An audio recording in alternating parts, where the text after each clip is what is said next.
Hello,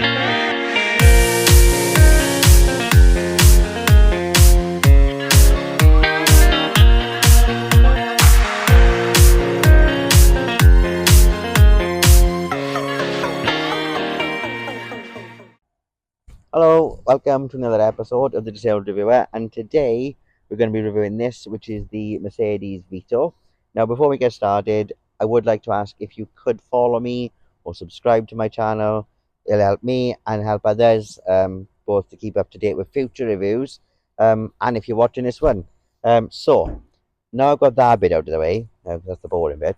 So this, like I said, is the Mercedes Vito. Now, as you see this van is what you would get if you purchased it privately or if you purchased it through the Motability scheme. So you'll see we get some nice alloys. Then we're going to come to the back of the van. We've got some nice black limousine glass windows on the back. Now, I will also mention on this van, you can also get two different entry options, if that's the way of putting it. So the first one, we're going to come around to the back.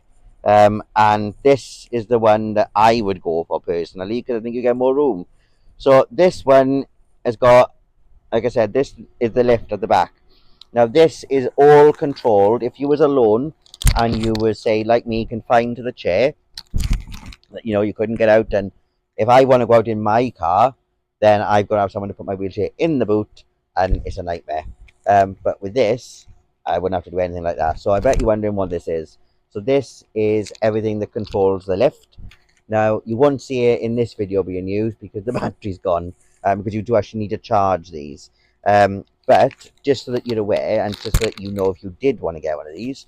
So first of all, if you can rock up to the back of the van, you would open the boot of the van with the actual van key. So once the tailgate's open, you would then switch to this remote, and this one you would unfold the lift, then you would press down, which would bring the lift down. You get on the lift, and then once you're on, you go up. All again, control of this. Once you're in the van, you then click fold, which folds the lift, and then you go back to the van key, and you would click the tailgate button, which would then close the tailgate once you're in the van. So you literally would not need any assistance from anyone at all. And what I will say is if the battery does go in this lift fob, then you've also got one attached to the actual lift itself, which is what I'm going to be using today. So now I'm going to roll onto the lift, then I'm going to roll into the back of the van, and you will see once I'm in the van sort of how simple it is. I would also like to mention this has got something called an internal transfer, but I'll explain more about what an internal transfer is once I'm in. So let's get on the lift. So again, look, this is the attached remote. So we're going to press up.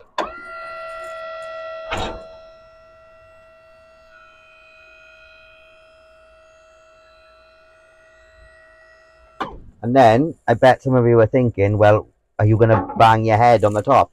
Well, actually, I'm not, because on the top of this van, Lewis Reed have adapted the van and slightly altered it so you've got a little bit more headroom. I believe it's 2 inches.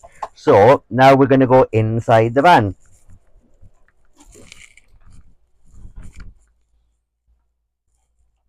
So I'm going to show you the other entry, which you could have, whether you want the one on the back or whether you want this particular one. So this one is a bit annoying. I don't like this one, I'll be honest. So this one, we're going to hold that. If I press the right button. So you hold out, and this again is a lift, and it comes out, and you'll see why I don't like this particular lift in a minute. So then we're going to go down. So if you're wondering why the flap hasn't gone down, it's because there's no weight on it. It might be a bit stiff actually as well. So that beeping noise, you will hear that the entire time that our lift is out. That it might not bother some people, but it would bother me. So on that note, we're going to put it back up a bit, and we're going to go in. No. Out.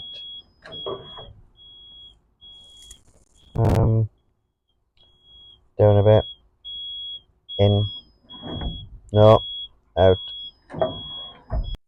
So we're inside the van. Now then, first thing I want to show you is the back of the van, and in the back you'll see there are two fold-away seats. Now there are different sort of seating configurations available, but only it all depends on what entry you want, whether you want the side entry or whether you want the boot one. Personally, I would go for the boot one because that lift on the side's a nightmare.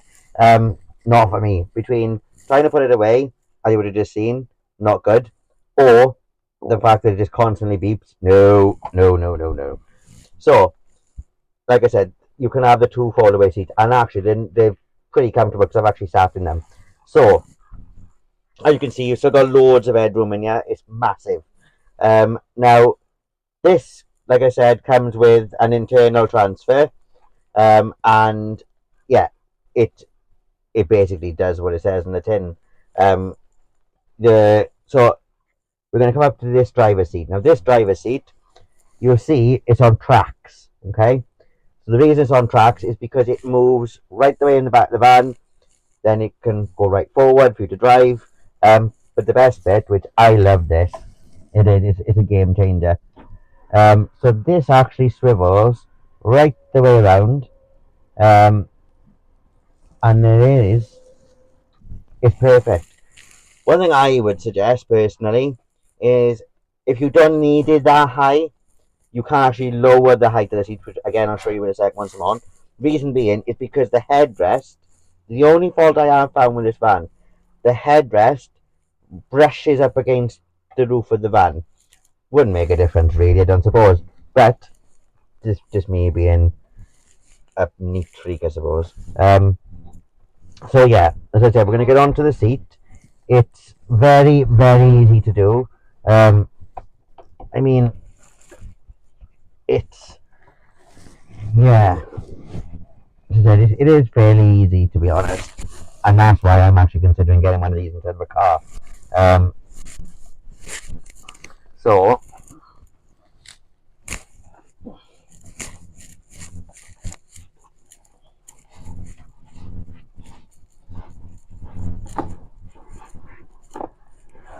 once we're on, we are in.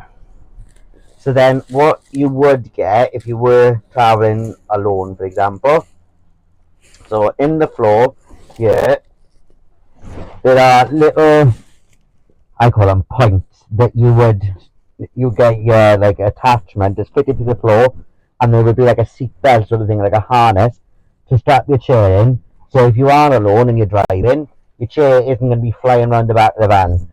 And again, if you did happen to have to stop quickly, your chair is going to stay there still. It's not going to come flinging into the front.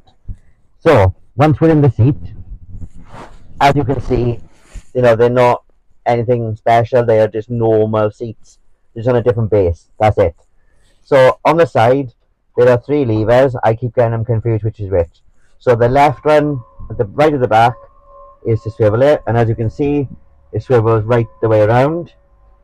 Then you don't got to worry about how far it's going to go around the other way because it will stop to align you with the steering wheel. The middle one is to alter the height.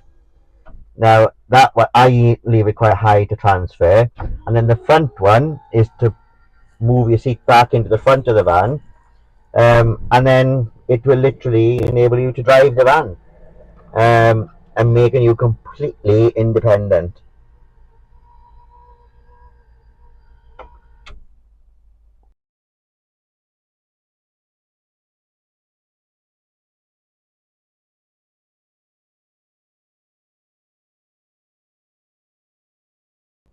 So once we're in the van, I'm not fully forward and I have left it slightly swiveled out a little bit to talk to you.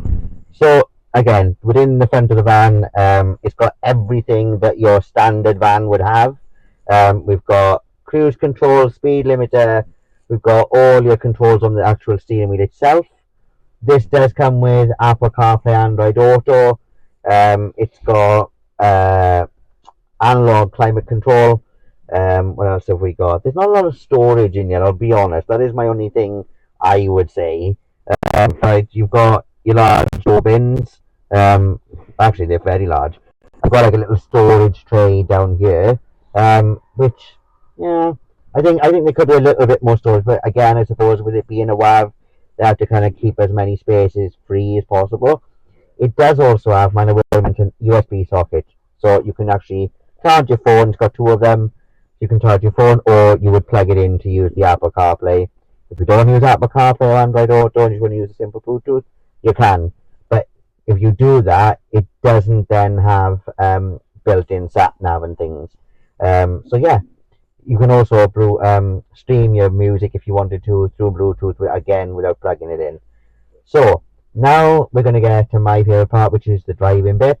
It's my second time to drive a van, um, and I'm actually looking forward to it. I'll be honest with you.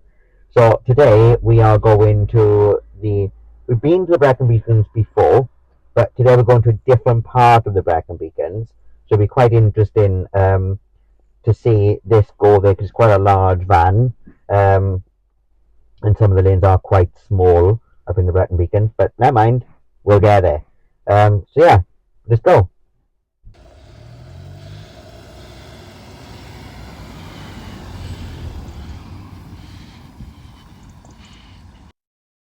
So we just got to the Brecon Beacons, and I just want to say I love this van. Not because it's just a nice drive, but because it gives me my complete independence. I know I say I love every car that I review, but this literally is, like I said, it's a different kind of loving it. Because like I said, it gives someone like me complete independence over their entire life. You can come and go as you please without having to need to ask anyone to help you at all. Um, so the one thing I did forget to mention earlier, which I will leave a link in the comments or in the description box, is that this van does come in a range of colours. If you're not a fan of silver, I'm not a fan of silver, but I do quite like this one. But I think I'm going to have one in black, definitely. So yeah, that brings me on to the ratings. So practicality is a 5, without a doubt. Because, well, you've seen in the video, it's so easy for me to use this van. Comfort, I'm going to score it a 5 because the seats are very comfortable, and I mean they're very, very comfortable. Um, Performance, I'm going to score that a 4 because I do think that it could have a slightly bigger engine. I believe it's got a 2 litre diesel, but it's only got 116 brake horsepower, which actually isn't a lot considering the size of the van. But then again, it's got plenty of torque in it, so it still does go. Um, and with it being a diesel, you don't really notice it as much, to be honest. And then what are we then on? Uh, we said comfort, we said practicality, performance, and accessibility. So accessibility is a 5, without a doubt. Because again, it comes into the part of the practicality side of it. It's just super easy for me to get into. So yeah, thanks for watching. Again, I know I said it earlier, but I'm going to say it again. Don't forget to follow and subscribe, and give this video a like or a love, whatever you want to call it, because I really appreciate it. Because by you following me, it gives me access to more vehicles and other reviews, such as hotels, like you would have seen on my channel. So yeah, thanks for watching, and I look forward to seeing you all again soon.